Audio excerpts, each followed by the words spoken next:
Come on, when you show up, people should be saying, what's going to take place next? What is she going to do? What is he going to do now? Come on, your shadow should be healing people.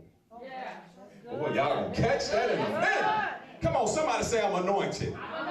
So we talk about the apostolic. We talk about this mantle. We've been talking about it, talking about it, and talking about it. And today what God showed me was in the apostolic, today, before we even get into our message on tonight, God showed me, he said, son, today I went to go look for a thing that's going to allow us to start streaming over the internet. So now we can start recording digitally.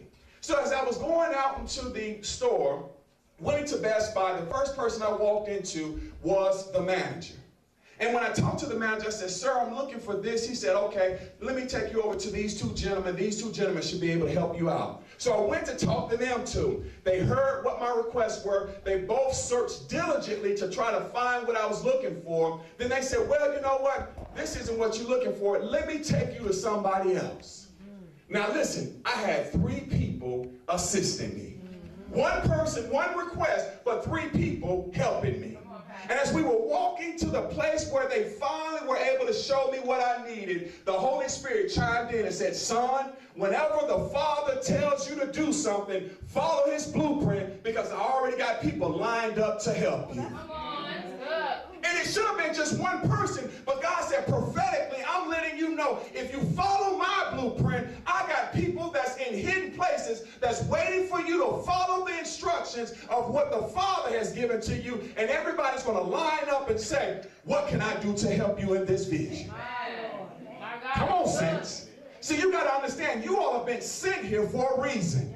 You got to understand that you are under an apostolic mantle here at Freedom International Christian Center. Come on, saints.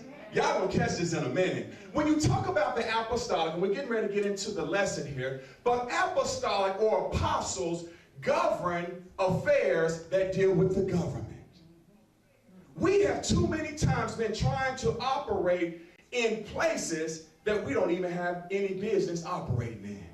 I think it's Washington, D.C. that says that they have, they are the only city that does not have a congressman.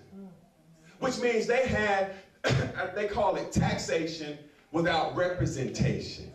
How many times has the church been operating that way? We try to operate in a government level in principalities area, but we haven't had the apostles designated in the form of the church to be able to allow us to operate effectively. Are we going somewhere? Somebody say he's going somewhere. He's going somewhere. So the mantle apostolic, as we see here, there are some pillars that the apostolic must operate by, right? So let's look at these first 3 that they operate under when we talk about the apostolic. I'm going to ask Sister Doris if you'll read the first one for us. Number 1. Prayer. An apostolic who will be able to fulfill this apostolic calling effectively and productively must wear a very powerful